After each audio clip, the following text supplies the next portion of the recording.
इस तस्वीर को आप जो देख रहे हैं, ये तस्वीर बिहार के बहुत ही चर्चित, अगर हम बात करें तो पूर्वी चंपारण और माँ सीता की नगरी सीतामढ़ी को जोड़ने वाला ये फुलवरिया घाट का ये पुल की तस्वीर है। जब निर्माण हो रहा था उस समय मेरे द्वारा ड्रोन से ली गई ये तस्वीर थी, जो आपके साथ मैं साझा कर रहा हूँ। कुछ तस्वीर मुझे आप देख सकते हैं कि वो चहलकदमी जो कर रहा हूँ वो मैं हूँ, और हमारी टीम के जो लोग हैं वो उसे शूट कर रहे हैं। हम आपको बता दें कि जब निर्माण हो रहा था, लगातार इसकी जो तमाम जो जानकारी है हम आपके साथ साझा करते थे। लेकिन ये पुल वाक़ई में हम सब के लिए बहुत बड़ी जो संजीवनी का जो काम है वो करेगा। एक जीवन में कहते हैं जो शरीर के अंदर जो एक अंग होता है, जो इंसान के लिए ज़रूरी होता है, उतना ही ज़रूरी हम सब के जीवन के लिए है कि ये पुल का, क्योंकि ये पुल जब जुड़ गया, हम लोगों के लिए बन गया, तो कहीं न कहीं हम सबको बहुत फ़ायदा होने वाला है।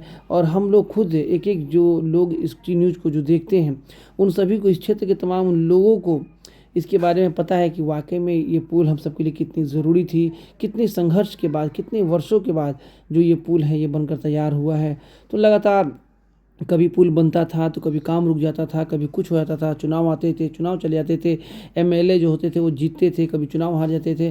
तमाम जो चीज़ें हैं, लोगों को उतार-चढ़ाव देखने को मिला। कई बार नाव की जो दुर्घटना जो यहाँ पे घटी, कई बार यहाँ पे नाव पलटी, कई लोगों ने अपनी जान गँवाई। इन तमाम चीज़ों को लेकर भी बाढ़ जब आते थे तो कीचड़ के समय में कैसे जो लोग होते थे वो यहाँ से गुज़रते थे, ये जो चीज़ें हैं वो बयाँ करने वाली नहीं हैं। आप देख सकते हैं तस्वीर में, जब ये निर्माण हो रहा था उस समय की ये तस्वीर है, लेकिन अभी की तस्वीर तो आप देख ही रहे हैं कि अभी की तस्वीर कितनी खूबसूरत हो चुकी है। लगातार नियमित अंतरालों पे जो है हम यहाँ पे आपके साथ जो तस्वीरें हैं वो साझा करते रहते हैं, और जो तस्वीर में आप देख रहे हैं वो मैं ही घूम रहा हूँ वहाँ पे। और जब तीसरे फेज़ की जो ढलाई हो चुकी थी और चौथे फेज़ का जो ढलाई था वो बाकी था, तो उस समय देखिए आप साइकिल से जो लोग जा रहे हैं वो डाइवर्सन का जो जो तस्वीर है वो आपको दिख रहा है। तो वो ड्रोन से बड़ा ही अच्छा दृश्य जो देखने को मिल रहा था। तो यहाँ से जब ये पुल का निर्माण हुआ है तो इसमें तमाम जो जनप्रतिनिधि है उसका बहुत बड़ा योगदान रहा है। या ख़ासकर हम नाम लेना चाहेंगे कि पवन जायसवाल, जो कि यहाँ के स्थानीय एमएलए हैं और भारतीय जनता पार्टी से, और उनका घर बिल्कुल यहाँ से 500 मीटर की दूरी पर है फुलवरिया। उनको भी काफ़ी दिक्कतों का सामना करना पड़ रहा है, क्योंकि उनके जो एमएलए हैं, जो विधायक हैं, उनकी बहन का घर भी है बैरगनिया में, तो उनको भी आने जाने में काफ़ी दिक्कतों का सामना करना पड़ता है, खासकर रक्षाबंधन के समय में। तो आप देख सकते हैं कि जो तस्वीर है ये पुरानी तस्वीर मैं आपको दिखा रहा हूँ, लगभग 1 डेढ़ साल पहले की तस्वीर है। और इस तस्वीर में जिस तरह से आप देखेंगे कि जो खूबसूरत तस्वीर आपको दिखा रही है, सर्दी का समय है। तो पिछले बार यानी कि 2022 के बाद जो काम शुरू हुआ था उस समय की ये तस्वीर मैं आपको दिखा रहा हूँ ड्रोन के द्वारा। तो अब जो कि 10 अक्टूबर को ताज़ा अपडेट तो ये आप लोगों को पता ही है, मिल चुका है कि 10 अक्टूबर से जो कि अब बड़े जो गाड़ियां हैं, जिसे चार चक्का कहते हैं, उस तरह की जो गाड़ियां का जो आवागमन है वो शुरू हो गया। तो कहीं ना कहीं बैरगनिया और ढाका के लिए एक बहुत सुखद खबर है। लोगों को बहुत ज़्यादा इससे ये होने वाला है, फ़ायदा होने वाला है, क्योंकि बहुत सारे जो लोग हैं मोतिहारी जाते हैं या कहीं अन्य जगह जाना होता है तो उनको बड़ा दिक्कतों का सामना करना पड़ता था, पता ही घूम कर जाना पड़ता था।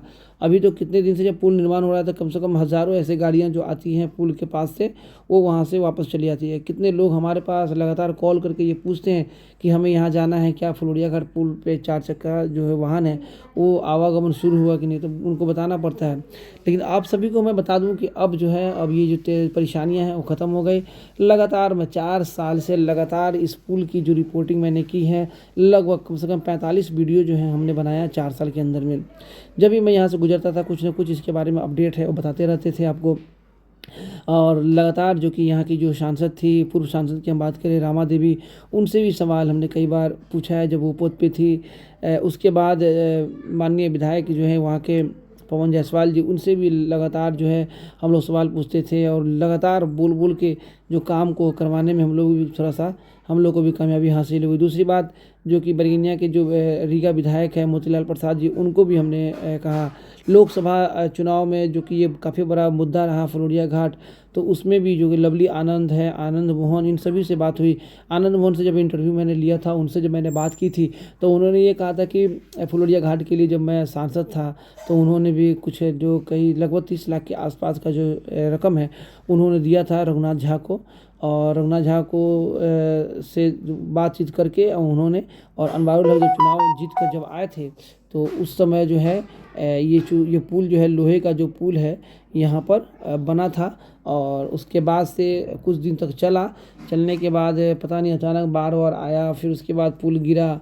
बहुत सारी जो इसके बारे में शिकायतें आई कि किसी ने खोल दिया, किसी ने तोड़ दिया, बहुत सारे लोगों ने इस तरह के, लेकिन इस पे कुछ निष्पक्ष जो है जांच नहीं हुआ और सभी इस चीज़ों को भूल गए। अगर ये मामला तूल पकड़ता तो कहीं ना कहीं इस पे सच्चाई सामने आती। तो ये सब चीज़ बीती हुई बातें हैं और अब नए चीज़ को देखना है सामने। अब ये पुल बनकर तैयार हो गया है और इस पे जो आपका जो भाई इमरान है बड़ा मेहनत किया है और भी बहुत सारे लोग हैं अपने अपने प्लेटफॉर्म पे इसको जगह दिया, उन्होंने मेहनत किया है। लेकिन मैंने अपनी पर्सनली बताऊँ, मैं इसके लिए परेशान था। जब भी मैं बाहर से आता जाता था तो मुझे बहुत दिक्कत होता था। अपने लिए भी हम लोगों ने यहाँ पे भी परेशानियाँ हमने झेला है, बहुत सारे लोगों ने अपनी जान गंवाई है, उन परिवारों को लिए भी अब एक बहुत बड़ा ये जो है पुल बनकर तैयार हो गया। बहुत बहुत शुक्रिया हमसे जुड़ने के लिए।